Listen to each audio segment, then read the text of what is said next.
Bienvenue à notre culte ce 26 octobre. Et je vous invite à écouter un verset.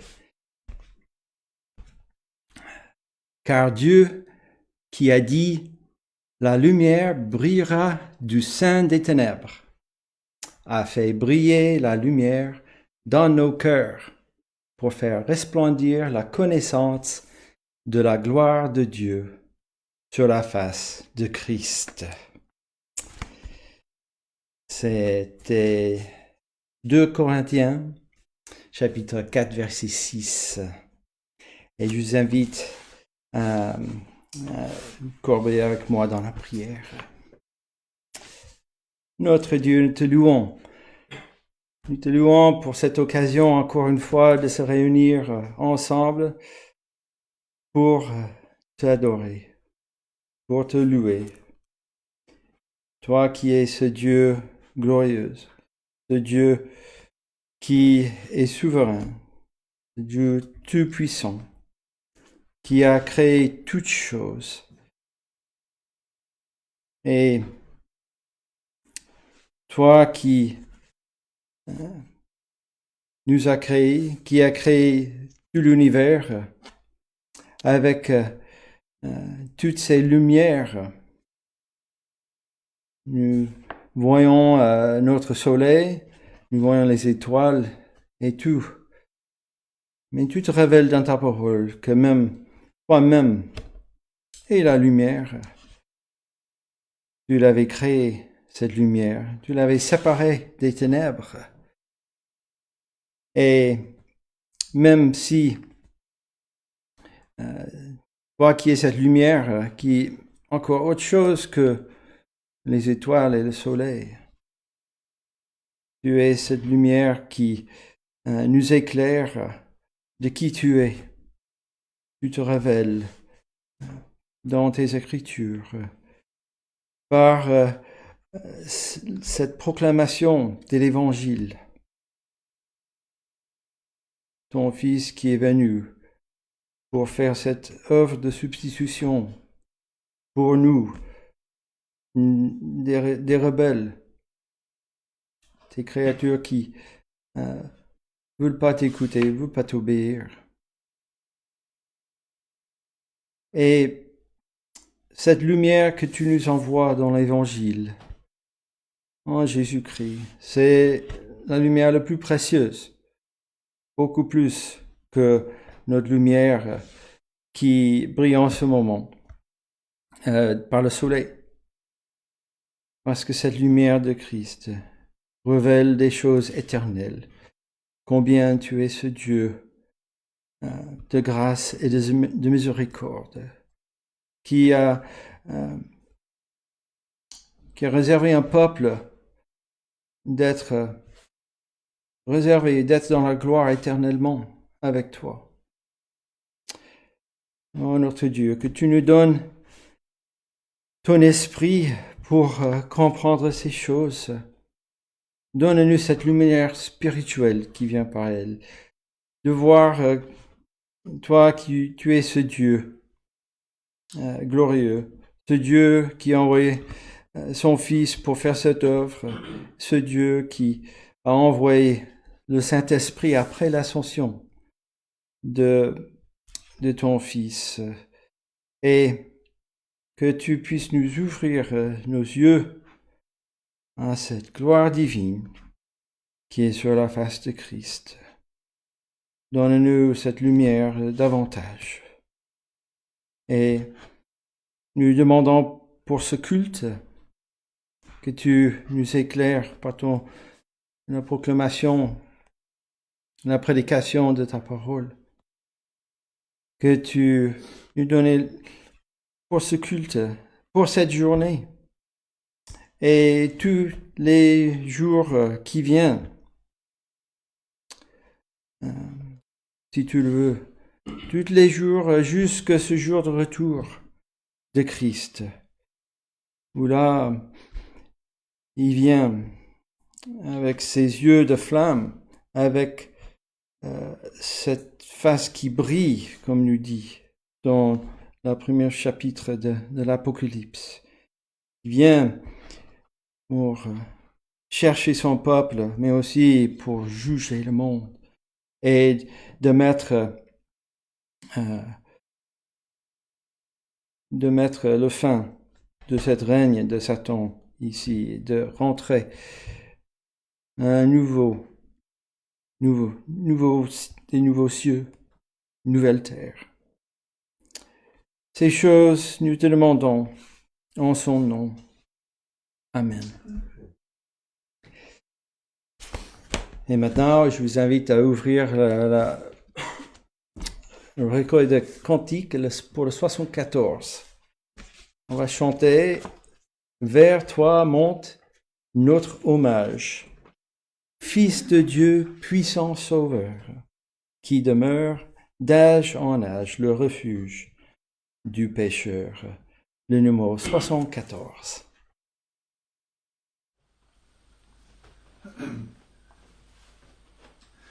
Vers toi monte notre hommage, Fils de Dieu, puissant Sauveur, qui demeure d'âge en âge, le refuge du pécheur. Loué soit ton amour, loué soit à jamais, ton nom Jésus, ta gloire et tes bienfaits. Loué soit ton amour, loué soit à jamais, ton nom, ta gloire et tes bienfaits. De toi vient la délivrance, tu payas notre rançon. C'est en toi qu'est l'espérance, la paix et la guérison.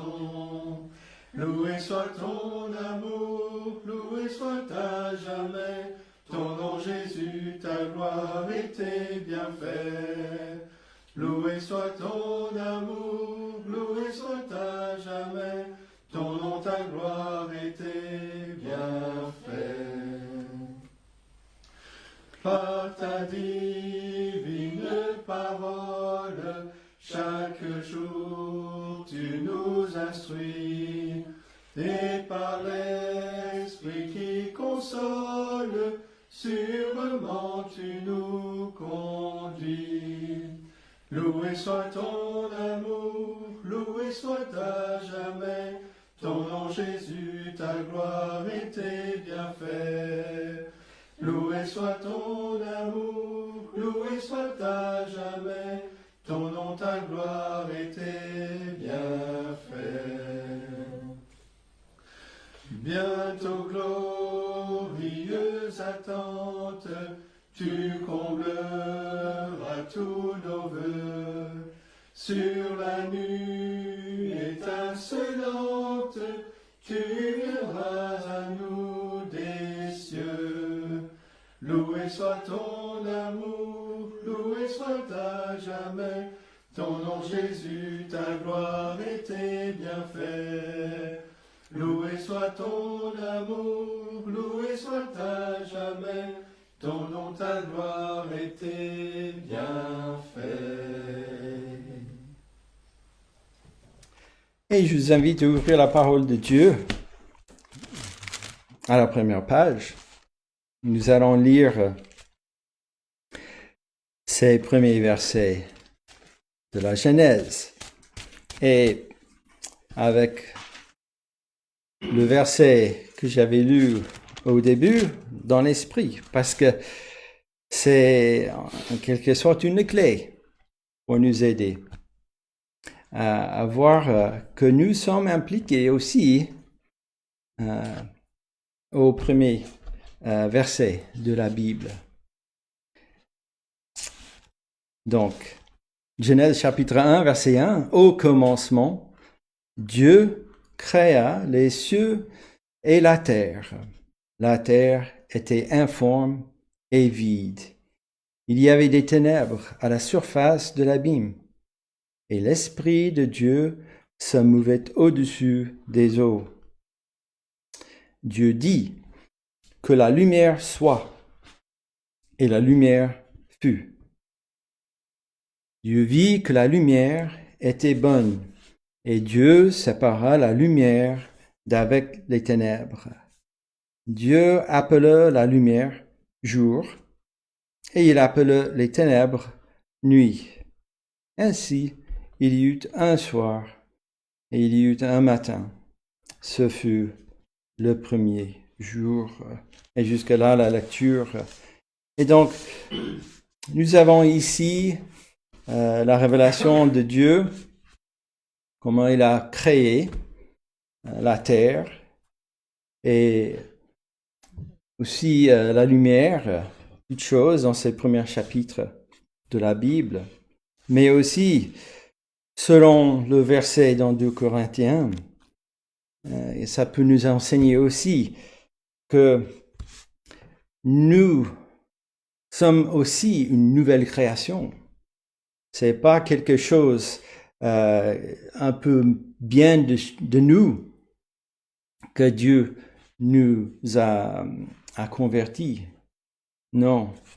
Dieu a pris, comme il a fait ici avec la lumière, sur les ténèbres, sur l'abîme, et il a fait la lumière. C'est lui qui fait entièrement cette œuvre. Nous,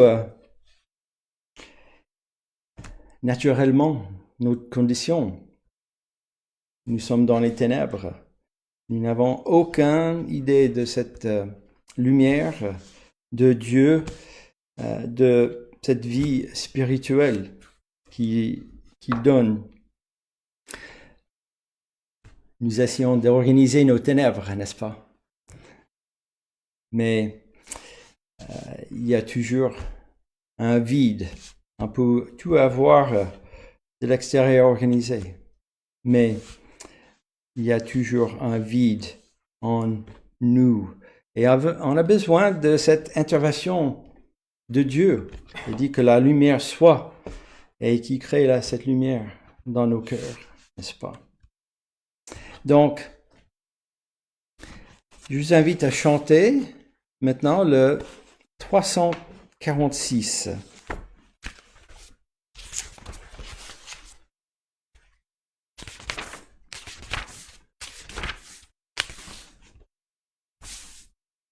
Oh, quel bonheur de le connaître. Et le troisième strophe. Il nous apporte la lumière, la victoire et la liberté. L'ennemi mordit la poussière pour toujours. Satan fut dompté. Chantons le 346.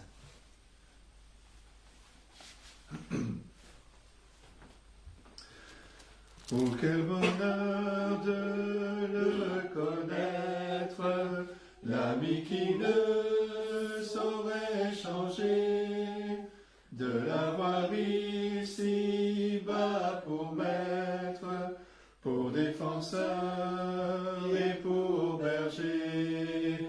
Chantons, chantons, d'un cœur joyeux, le grand amour du Rédempteur, qui vint à nous du haut des cieux, et nous sauva du destructeur. Dans la misère et l'ignorance, nous nous débattions sans espoir, la mort au cœur, l'âme en souffrance, quand à nos yeux il se fit voir. Chantons, chantons, d'un cœur joyeux, le grand amour du Rédempteur, qui vint à nous du haut des cieux, et nous sauva du destructeur. Il nous apporta la lumière, la victoire et la liberté.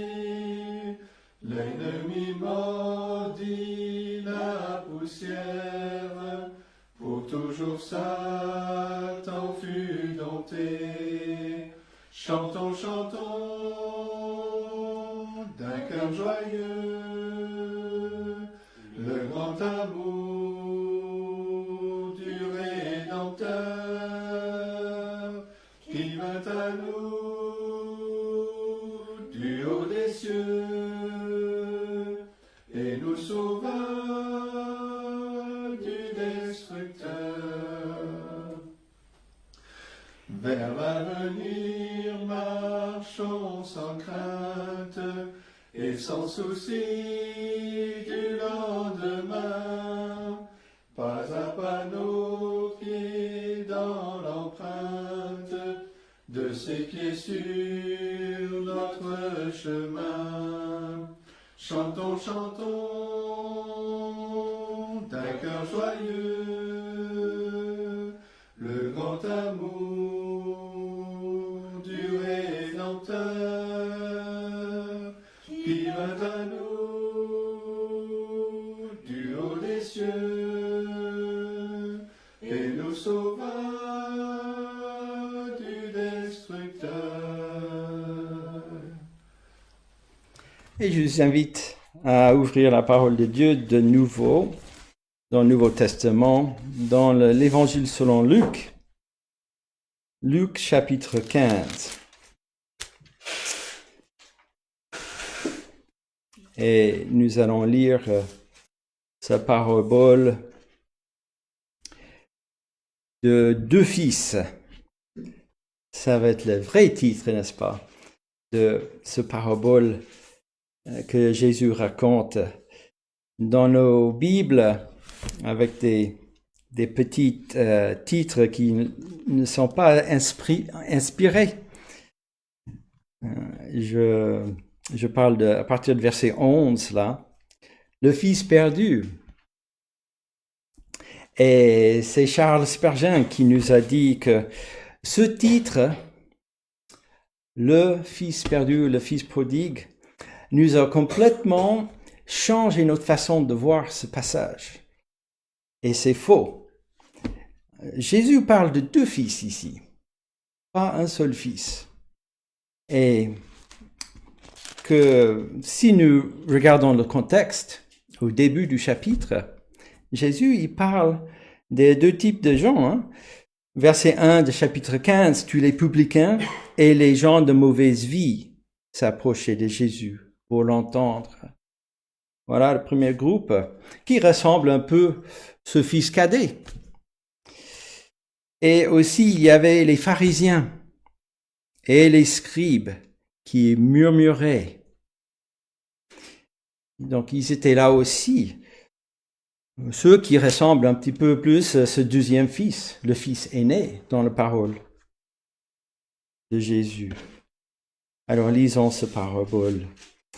À partir du verset 11. Jésus dit encore, un homme avait deux fils. Le plus jeune dit à son père, « Mon père, donne-moi la part de bien qui doit me revenir. » Et le père leur partagea son bien. Peu de jours après, le plus jeune fils, ayant tout ramassé, partit pour un pays éloigné, où il dissipa son bien en vivant dans la débauche. Lorsqu'il eut tout dépensé, une grande famine survint dans ce pays et il commença à se trouver dans le besoin. Il alla se mettre au service d'un des habitants du pays qu'il envoya dans ses champs garder les porceaux.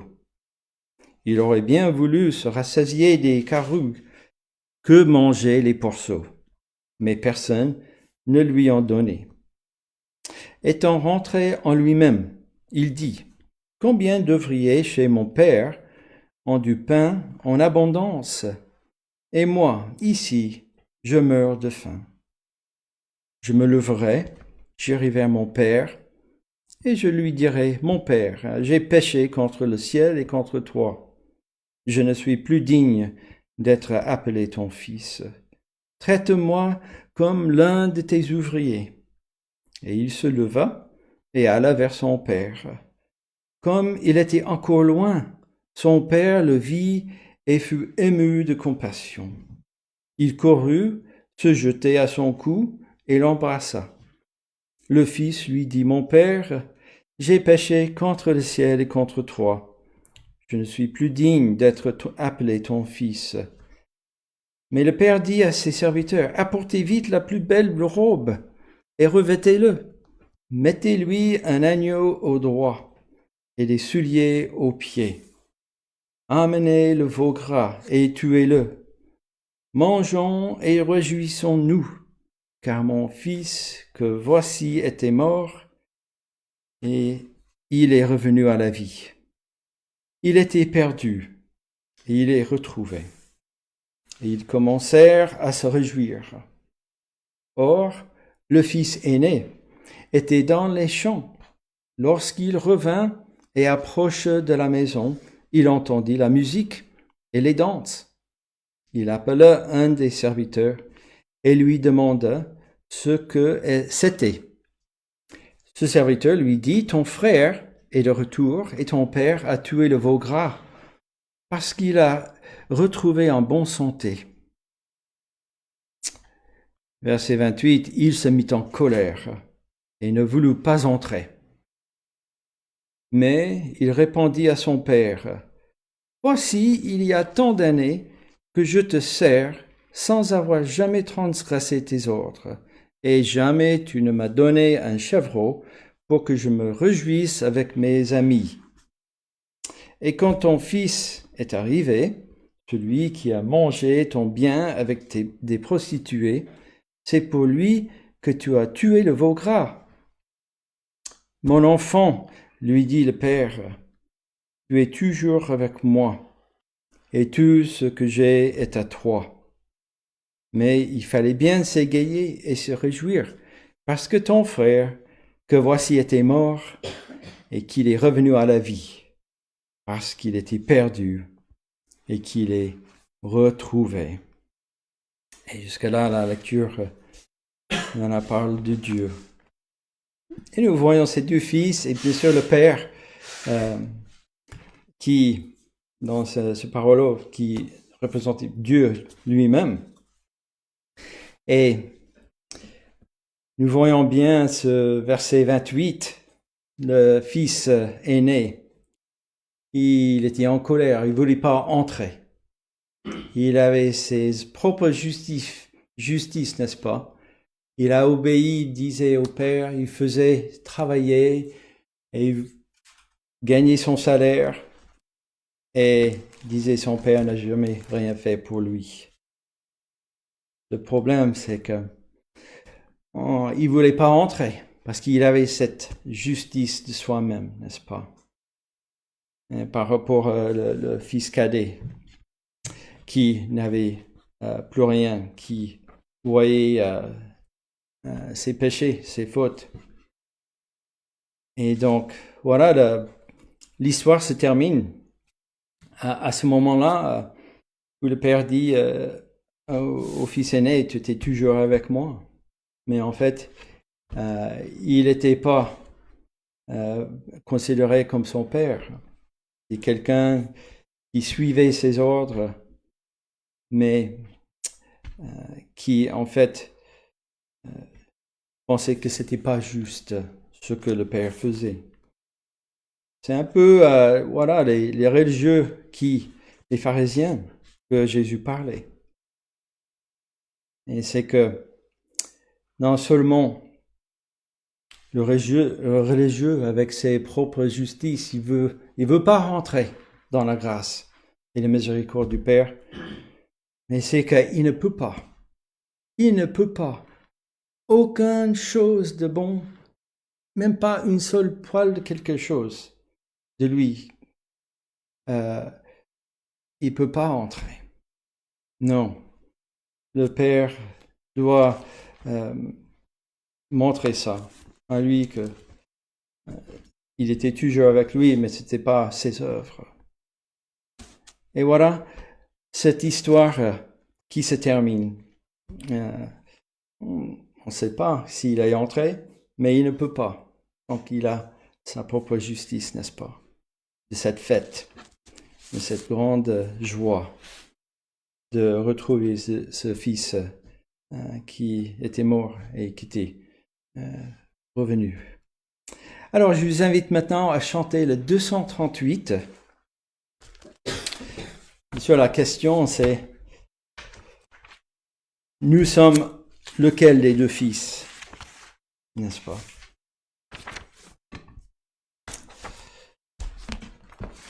Et pour continuer notre adoration, notre réflexion sur la parole de Dieu, je vous invite à chanter « Seigneur, je n'ai rien à t'offrir qu'un cœur fatigué de souffrir, et qui sans toi ne peut guérir, je n'ai que ma misère. » C'est le 238.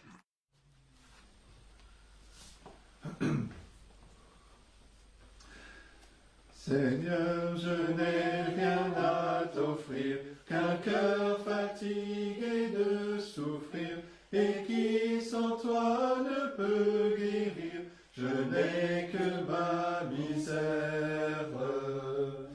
Prends-moi tel que je suis, sans vertu, sans appui, tel que je suis, ô mon céleste frère. J'ai transgressé ta sainte loi, le péché vainqueur règne en moi, pour me présenter devant toi, je n'ai que ma souillure. Prends-moi tel que je suis, sans vertu, sans appui, tel que je suis, lave mon âme impure. Faible est ma chair, faible est mon cœur, pour repousser le tentateur. Ô mon divin libérateur, je n'ai que ma faiblesse. Prends-moi tel que je suis, sans vertu, sans appui, tel que je suis, subviens à ma détresse. Ton sang versé me blanchira, ton Saint-Esprit m'affranchira, ta richesse m'enrichira, ô mon céleste Maître. Prends-moi faible et pécheur, sans vertu ni vigueur, ô mon Sauveur, en moi vainqueur, et tel que je dois être. Alors, avant le message, courbons-nous encore devant le Seigneur. Notre Dieu,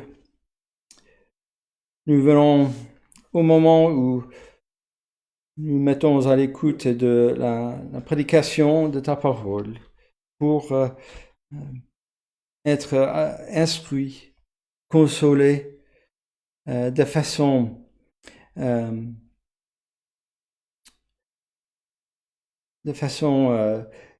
ordonnée. Et nous demandons que tu sois avec ton serviteur, lui que tu as convoqué pour faire ce ministère, que tu puisses lui donner l'onction de ton esprit pour prêcher avec liberté. Et nous prions pour nous-mêmes, Seigneur, que tu enlèves tout obstacle qui nous empêche d'entendre ta voix. Que tu ouvres les oreilles de nos cœurs pour recevoir cette nourriture spirituelle qui vient de ta parole. C'est aussi notre prière pour ceux qui nous écoutent par l'Internet. Seigneur, que tu bénis l'entendement de la parole à leur cœur. Notre Dieu, nous avons besoin, ceux qui nous écoutent, ils ont besoin il y a ton peuple dans cette région qui ont besoin aussi d'entendre ta parole.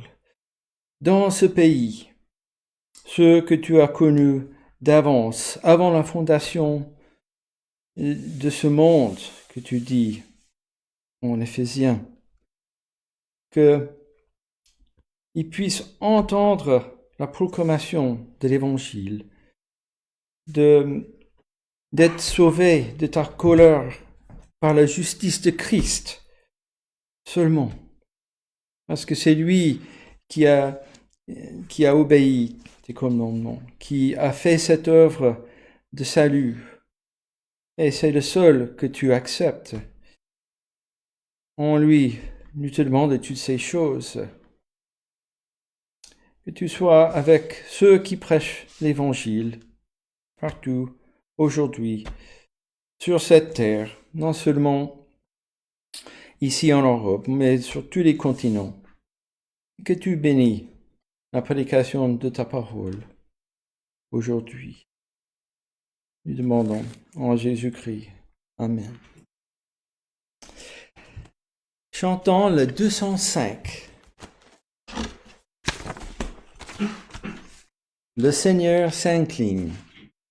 Il nous illumine de sa présence divine. Sa croix nous rassemble, que notre cœur tremble et qu'il chante tout ensemble. Adorons, présentons notre humble requête en courbant la tête. C'est le 205.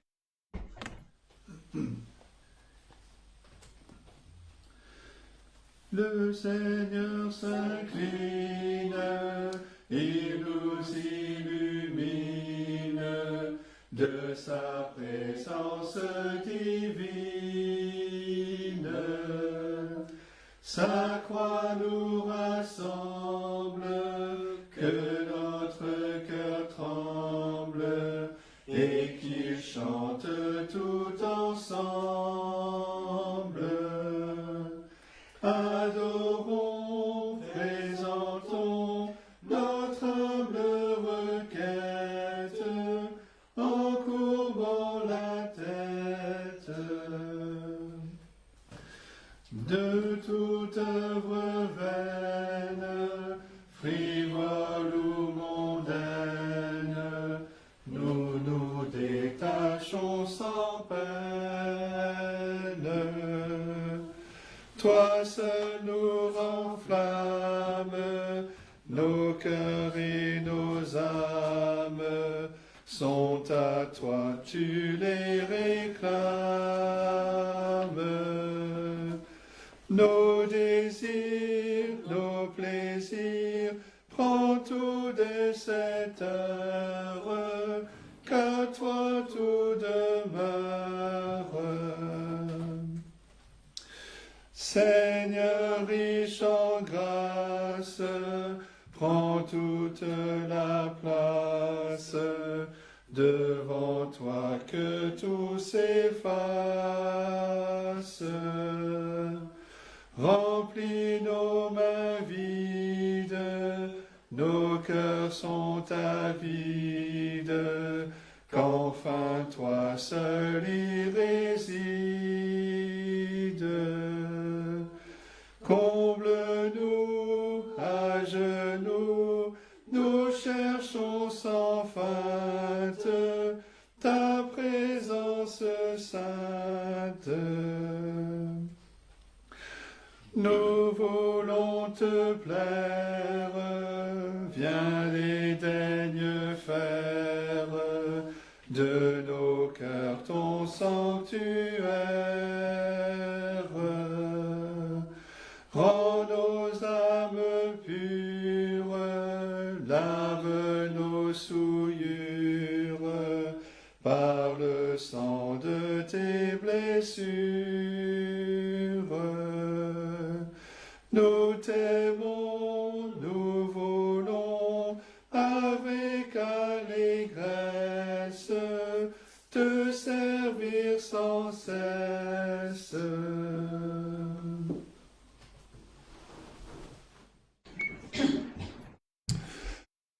Je vous invite à ouvrir la parole de Dieu dans la lettre aux Hébreux au chapitre 12. Nous allons lire à partir du premier verset, mais on va surtout se focaliser sur les versets 4 à 13. Hébreux chapitre 12, et nous commençons donc la lecture à partir du verset 1. Et voici la parole de Dieu. Nous donc aussi, puisque nous sommes environnés d'une si grande nuée de témoins, rejetons tout fardeau et le péché qui nous enveloppe si facilement, et courons avec persévérance dans la carrière qui nous est ouverte, ayant les regards sur Jésus, qui suscite la foi et l'amène à la perfection. En échange de la joie qui lui était réservée, il a souffert la croix, méprisé l'ignominie, et s'est assis à la droite du trône de Dieu. Considérez en effet celui qui a supporté contre sa personne une telle opposition de la part des pécheurs, afin que vous ne vous lassiez point l'âme découragée.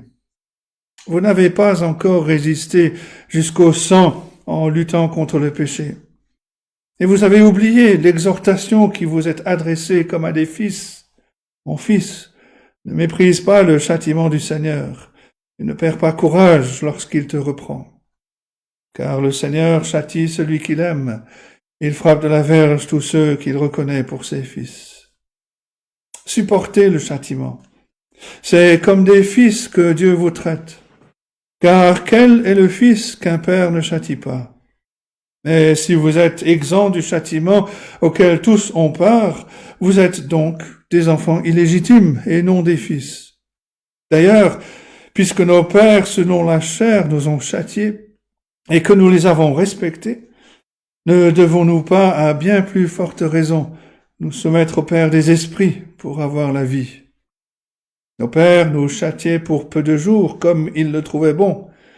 Mais Dieu nous châtie pour notre bien, afin que nous participions à sa sainteté.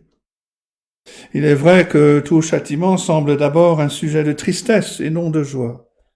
Mais il produit plus tard, pour ceux qui ont été ainsi exercés, un fruit paisible de justice.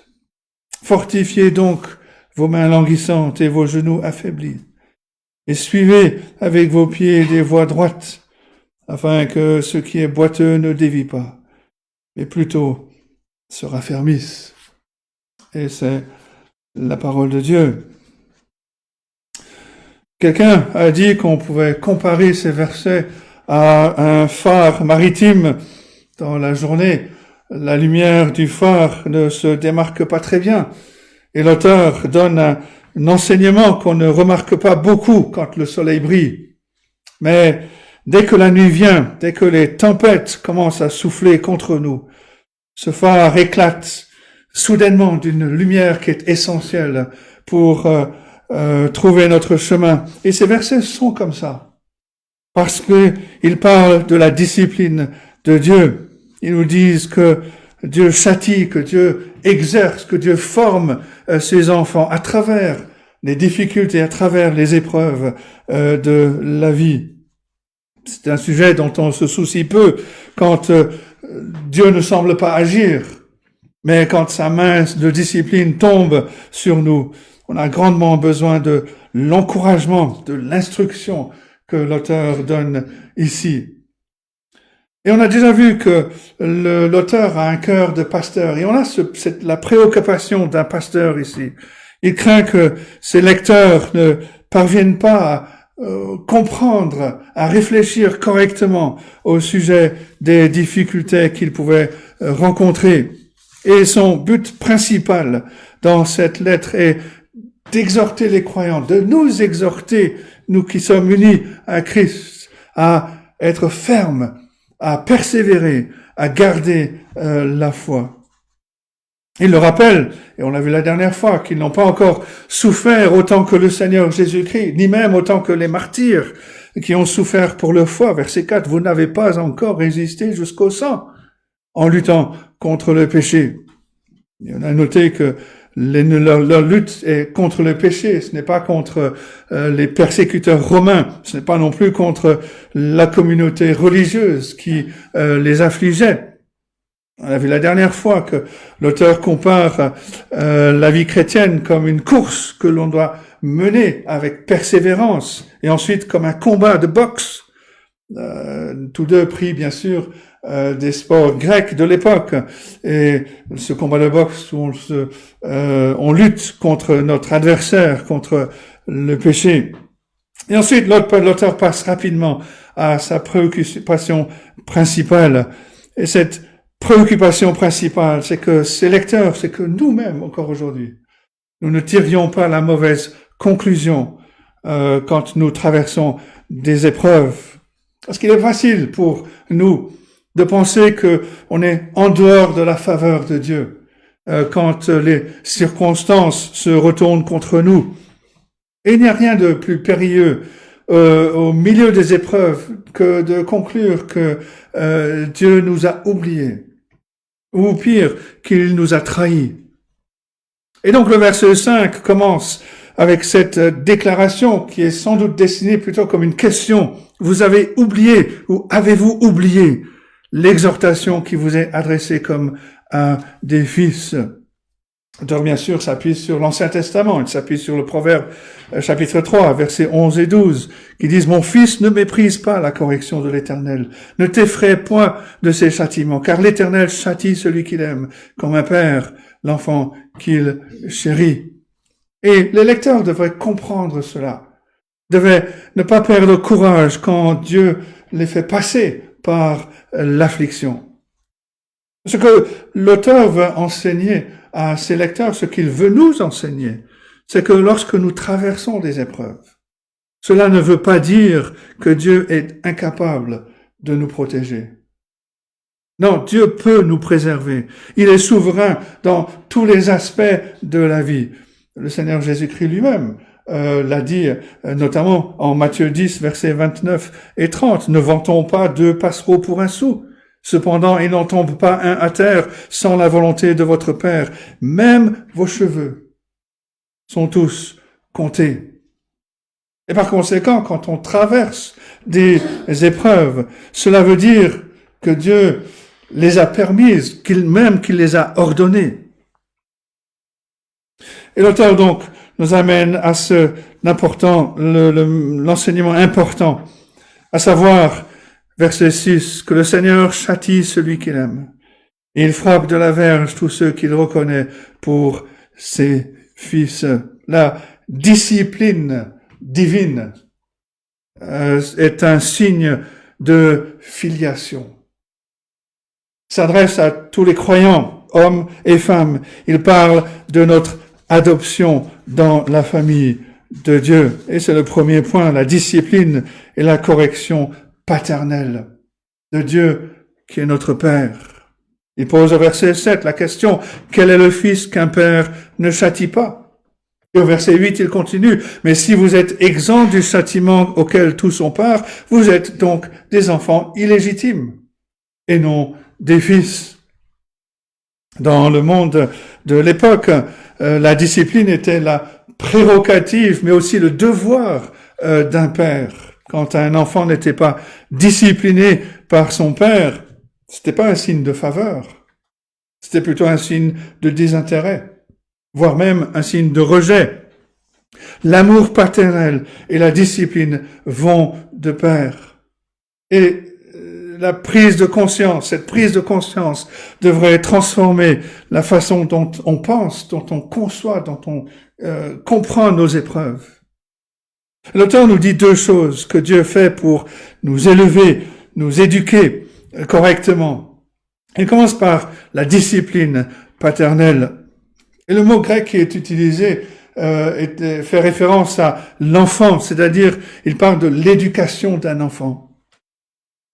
Et c'est ainsi que l'on doit avant tout considérer la manière dont Dieu nous traite, dont Dieu nous conduit dans notre vie. Il nous éduque comme un père éduque son enfant. Il nous soumet à un processus d'éducation. Il nous fait vivre des expériences qui sont destinées à stimuler notre développement. Et c'est ce que Dieu fait tout au long de notre vie, comme un père le fait avec son enfant. Toute notre vie est une préparation à cet âge de maturité qui nous attend dans la vie à venir. Et cela explique un bon nombre de nos épreuves. Dieu nous envoie des défis, il nous envoie des épreuves, non pas par méchanceté, mais par amour paternel. Et les épreuves sont conçues pour nous rendre plus forts, pour exercer une force sur les muscles de notre foi, afin que nous grandissions dans la maturité, dans le potentiel spirituel. Il nous discipline. Mais parfois, Dieu emploie aussi des épreuves de châtiment pour punir le péché. Et donc, en plus de la discipline, il y a la correction paternelle. C'est pas la même chose que la colère de Dieu, la terrible colère de Dieu qui va se déverser au jour du jugement final. Non, ici, il s'agit de la sanction corrective d'un parent. Le verset 6, par exemple, on pourrait le décrire comme les fessées célestes. Il frappe de la verge, il frappe du bâton tous ceux qu'il reconnaît pour ses fils. Alors le langage ici est assez fort. Le mot qui est utilisé parle de flagellation ou de fouettage, une forme intense de punition. Et Dieu le fait. Mais si on est uni à Christ par la foi, Dieu ne nous punit pas sur un plan juridique en tant que juge, parce que le Seigneur Jésus-Christ a subi toute la peine pour notre péché sur la croix. Non, en tant que Père, il nous punit. La punition peut être douloureuse, mais c'est une punition corrective, comme tout parent qui aime son enfant, parce qu'il veut que l'enfant grandisse et qu'il grandisse de manière correcte. De nombreux chrétiens ont témoigné avec gratitude que la seule façon dont Dieu a pu les atteindre dans leur obstination, dans leur désobéissance, dans leur péché, était de permettre une épreuve douloureuse, la perte d'un emploi, une maladie grave. On a lu la parabole du fils prodigue se retrouver dans cette situation où il n'avait rien. Finalement, ces personnes ont reconnu que cela était un signe de l'amour paternel de Dieu, le genre d'amour que seuls les enfants bien-aimés du Père peuvent recevoir. Et le point que souligne l'auteur, c'est, comme le dit Jean Calvin, les fléaux de Dieu témoignent de son amour envers nous. Un commentateur écrit ceci, il dit « Par l'affliction, Dieu nous enseigne de nombreuses leçons précieuses que sans elles, nous ne pourrions jamais apprendre. Par l'affliction, il nous montre notre vide, notre faiblesse. Il nous attire au trône de la grâce. Il purifie nos affections. Il nous débarrasse du monde. Il nous fait désirer le ciel. Au matin de la résurrection, nous dirons « C'était bon pour moi d'avoir été affligé. » Nous remercierons Dieu pour chaque tempête.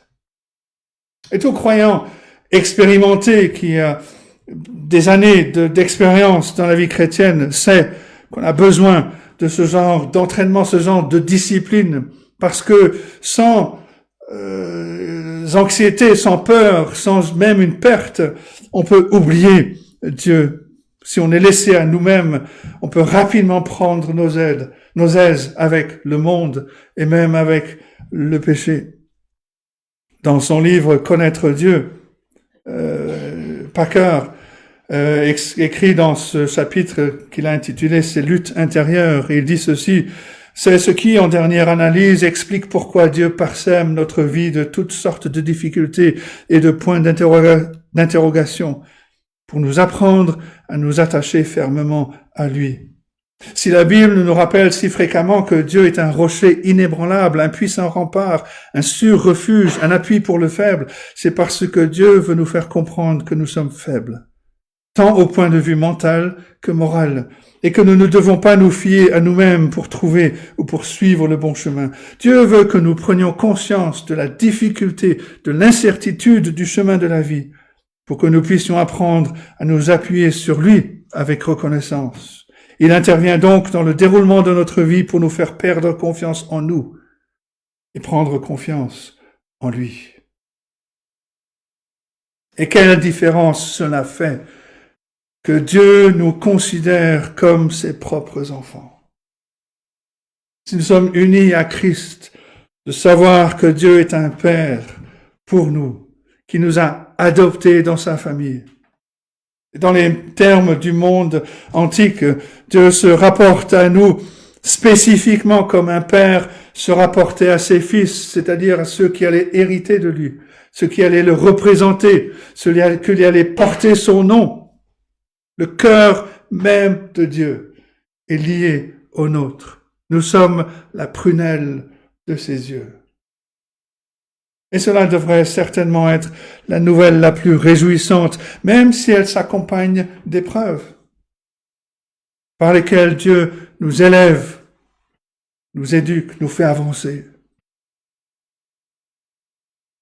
Prenons un exemple, l'exemple du roi David. David, on doit reconnaître, n'était pas un père exemplaire. Il a donné un terrible exemple par son péché contre Bathsheba, contre son mari. Un exemple que son fils Amnon allait imiter des années plus tard.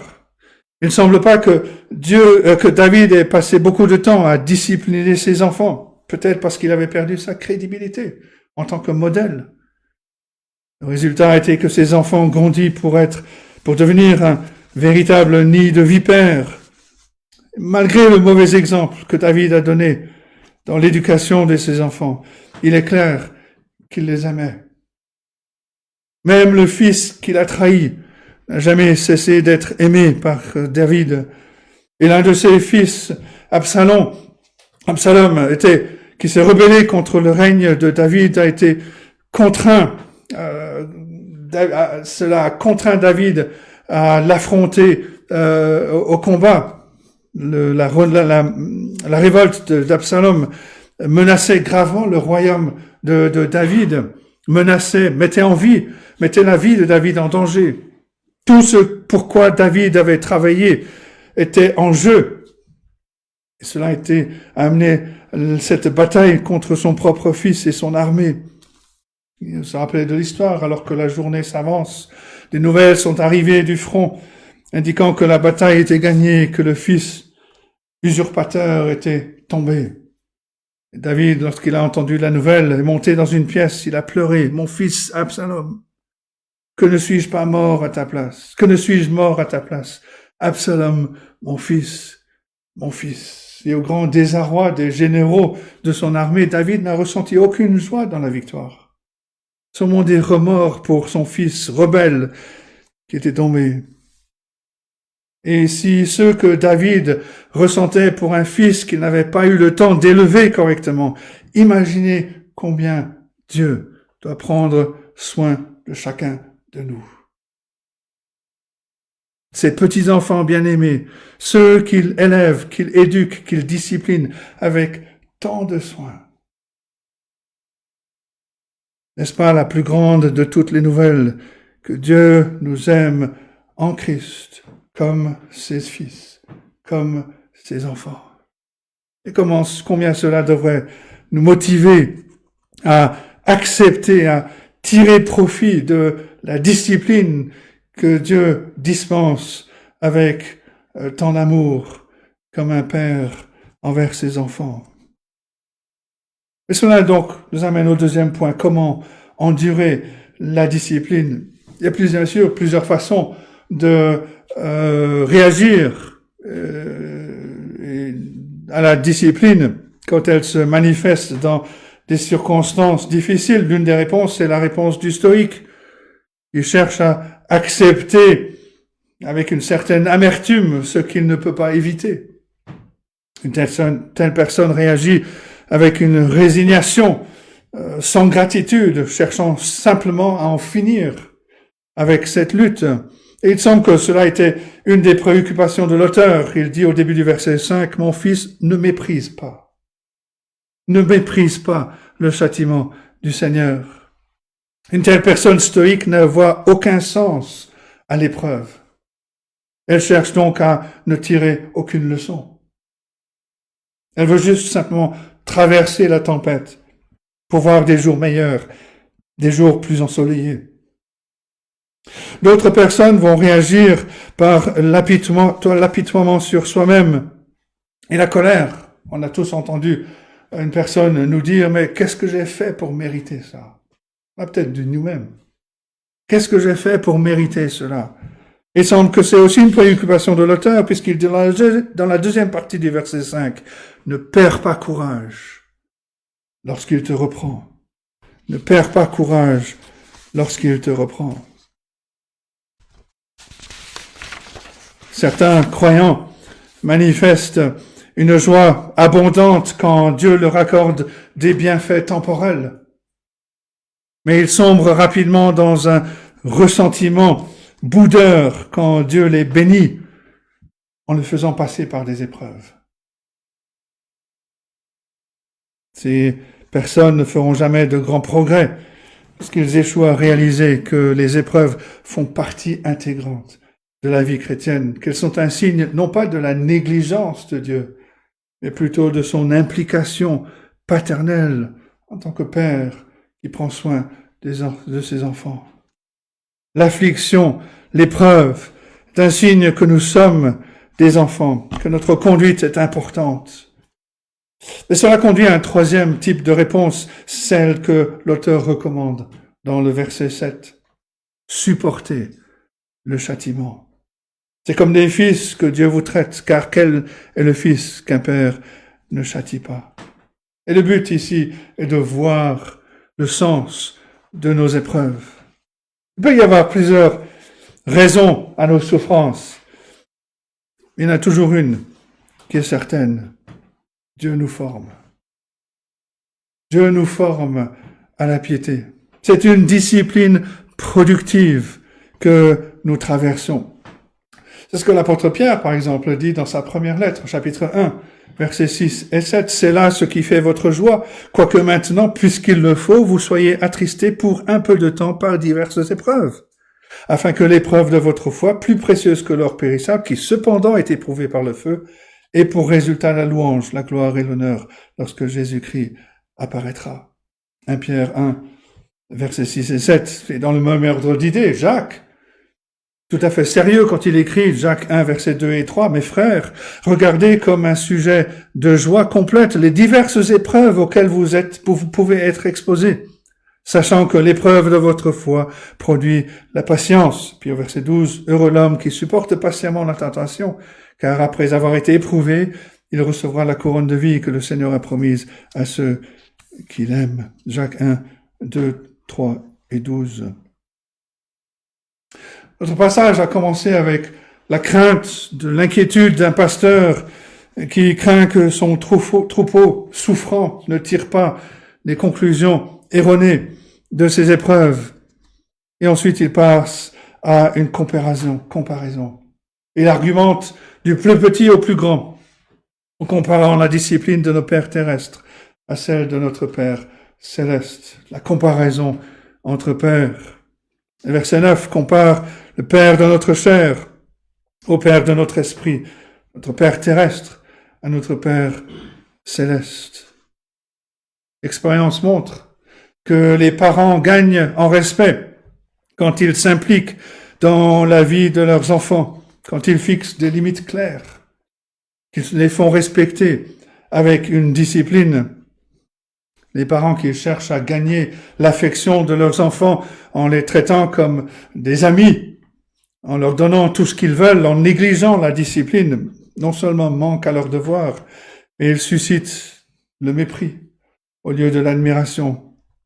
Si la discipline nous amène à respecter nos pères terrestres, il devrait en être de même pour notre Père céleste. L'auteur nous dit au verset 9, nous devrions nous soumettre au Père des esprits pour avoir la vie. Les parents apprennent à leurs enfants à regarder des deux côtés avant de traverser la rue pour éviter d'être renversés. De la même manière, la discipline de Dieu nous protège, nous guide dans la vie. Tout comme les petits-enfants guidés, protégés par la main disciplinée d'un parent, devraient prendre conscience que nos vies sont en jeu et donc reconnaître la sagesse de Dieu dans la discipline par laquelle il nous fait passer. Le deuxième point de comparaison, on l'a au verset 10, qui dit à savoir que notre discipline terrestre a une valeur pour ce monde, pour une vie courte, quelle que soit sa durée, alors que la discipline de Dieu a une valeur éternelle pour une vie qui ne finit jamais. Un commentateur écrit ceci: la discipline des parents terrestres prépare un garçon ou une fille à des circonstances, des activités, des occupations, des professions qui prennent fin avec la brève durée de la vie. La formation de Dieu est pour une vie éternelle. L'intention de l'auteur est de s'attarder sur la portée limitée de l'une et sur le but vaste et éternel de l'autre. Troisièmement, l'auteur dit que nos pères nous châtiaient pour peu de jours, comme ils le trouvaient bon. Et nous devons reconnaître que tout père commet des erreurs, qu'il agit parfois avec des motivations contradictoires, qu'il pêche d'une manière ou d'une autre envers ses enfants. Et pourtant, les enfants doivent le respecter. Même un mauvais père peut exercer une influence positive sur ses enfants grâce à la discipline qu'il leur impose. Quand il s'agit de Dieu, bien sûr, on n'a pas un tel problème. Nos pères nous châtiaient pour peu de jours comme ils le trouvaient bon, mais Dieu nous châtie pour notre bien, afin que nous participions à sa sainteté. Quelle différence cela fait de réaliser que Dieu qui est bon n'a que du bien pour nous dans sa manière de nous discipliner. Même si cela paraît parfois difficile à percevoir, il fait que toute chose concourt au bien de ceux qu'il aime, de ceux qui sont appelés selon son dessein, Romains 8, 28. Parce que Dieu est saint, toutes ses intentions à notre égard sont également saintes. Elles sont pures, elles sont pour notre bien et pour son honneur. Et parce que Dieu est amour, même lorsque les pires afflictions s'abattent sur nous, derrière ces afflictions se cache une main qui est mue par l'amour. L'amour de Dieu signifie aussi qu'il partage nos afflictions avec nous. Il y a un passage préféré pour le réconfort du croyant qui fait cette promesse, Ésaïe 43, versets 2 et 3. « Si tu traverses les eaux, je serai avec toi. Les fleuves, ils ne te submergeront point. Si tu marches dans le feu, tu ne te brûleras pas. Ta flamme et la flamme ne t'embrasera pas. Car je suis l'Éternel, ton Dieu, le Saint d'Israël, ton Sauveur. » Et Richard Sibbes, un puritain, écrit ceci: « Si Dieu nous soumet à l'épreuve, il sera avec nous pendant l'épreuve. Il fera par nous en sortir plus raffinés. Nous ne perdons rien d'autre que des scories, des imperfections. Par nos propres forces, nous ne pouvons supporter la moindre difficulté, mais avec l'aide de l'Esprit, nous pouvons supporter la plus grande. Dieu nous discipline pour notre bien. Ce bien, c'est notre croissance dans la grâce. Le verset 10 nous dit qu'il veut que nous partagions cette sainteté, que nous soyons comme lui, purs et saints. Et dans le verset 11, l'auteur tire cette conclusion de son argumentation. Il est vrai que tout châtiment semble d'abord un sujet de tristesse, non de joie, mais il produit plus tard, pour ceux qui ont été ainsi exercés, un fruit paisible de justice. Bien sûr, la discipline est douloureuse. Elle peut être douloureuse sur le moment. C'est pour ça qu'elle attire notre attention. C'est pour ça que nous y faisons attention. Mais le chrétien qui a les yeux fixés sur l'horizon d'une vie à venir perçoit ce qu'il attend, un grand gain issu de la douleur présente. Un entraîneur de football a dit ceci un jour: « Le travail d'un entraîneur consiste à pousser les hommes à faire ce qu'ils ne veulent pas faire, afin qu'ils deviennent ce qu'ils ont toujours voulu être. » C'est pas une mauvaise description de ce que Dieu fait pour nous et en nous, parce que Dieu désire notre bien. Il fait de nous ce que nous étions destinés à être, ce que nous voulons être dans les moments les plus lucides. Mais il le fait par des moyens que nous n'aurons jamais choisis par nous-mêmes. Et en considérant la discipline de Dieu, nous la verrons en fonction de ce que nous pensons de la sainteté. Si nous aspirons à une vie sainte, si nous implorons que nos cœurs soient renouvelés, que le péché soit effacé, que nos pensées, nos désirs soient semblables à ceux de Dieu, alors nous ne reculerons pas lorsqu'il nous fera passer par des épreuves, par des afflictions, parce qu'elles font partie du régime qu'il impose à tous ceux qui veulent le suivre. Encore une fois, dans son livre « Connaître Dieu », Packer écrit ceci. Dans ce monde, les enfants des familles royales doivent se soumettre à une éducation et à une discipline spéciale qui les prépare à leur haute destinée.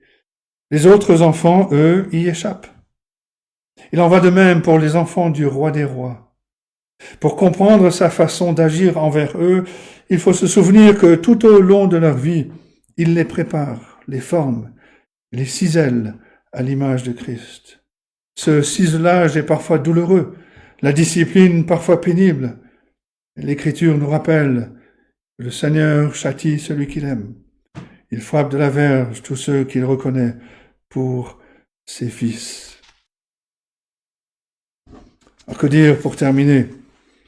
L'auteur conclut ce passage dans les versets 12 et 13 par une exhortation qui découle de la logique de son argumentation. Fortifiez donc vos mains languissantes et vos genoux affaiblis. Suivez avec vos pieds les voies droites, afin que ce qui est boiteux ne dévie pas, mais plutôt se raffermisse. Nous sommes appelés à faire preuve de détermination dans nos épreuves, dans nos luttes, en comprenant que derrière cela, il y a l'attention paternelle de Dieu, notre Père, qui nous aime en Christ.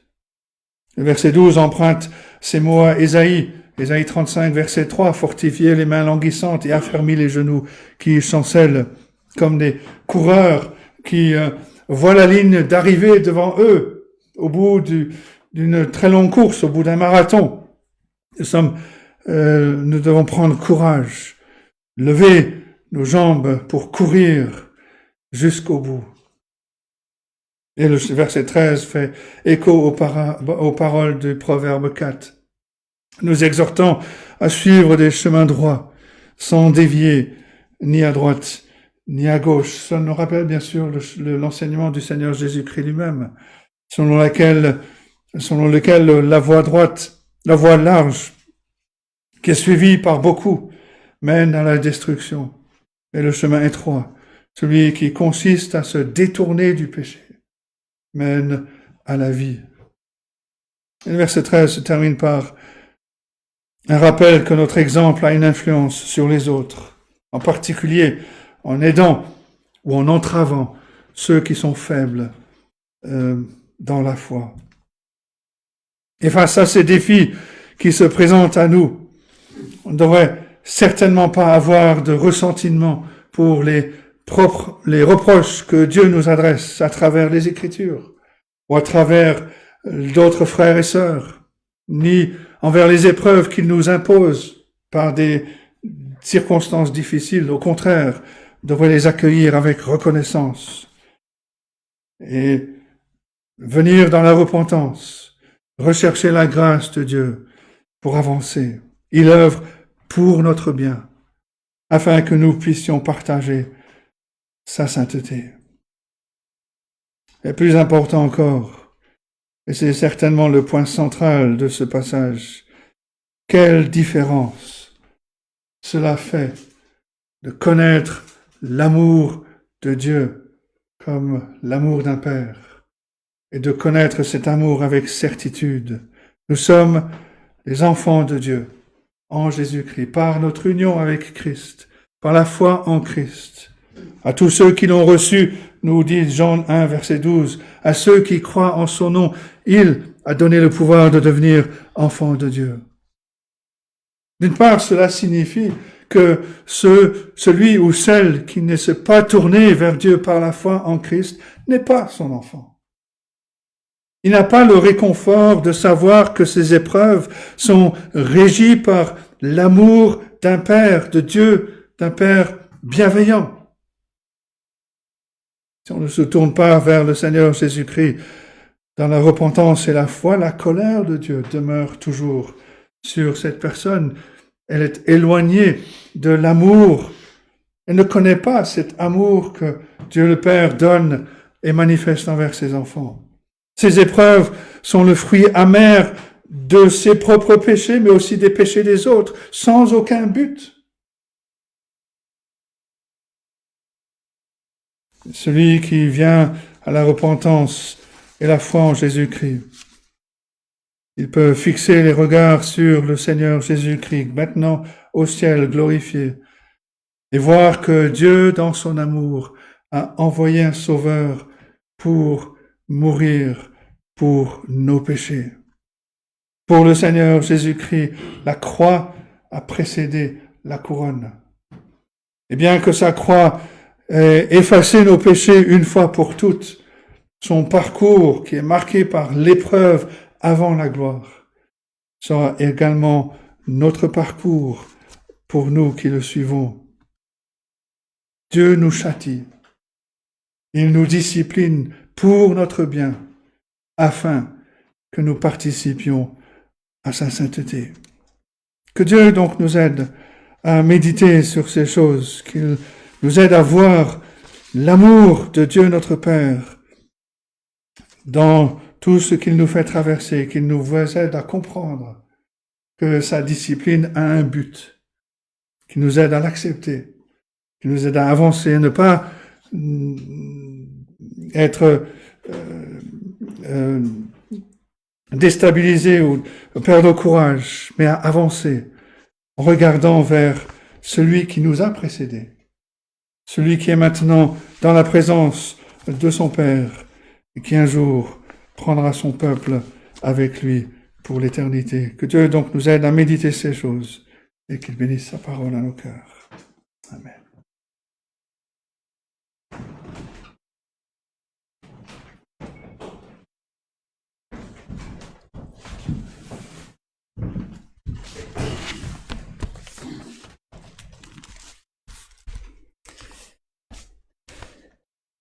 Jean 8, 12, Jésus dit « Je suis la lumière du monde. Celui qui me suit ne marchera pas dans les ténèbres, mais il aura la lumière de la vie. » Donc, qu'en lui, nous puissions être fortifiés et nos genoux affaiblis, nos pieds aussi fortifiés pour pas dévier dans ce chemin. Et nous allons chanter le 361. Quel bonheur de marcher avec lui. Il conduira tous les pas de mon voyage ici-bas. Quel bonheur de marcher avec lui. 361.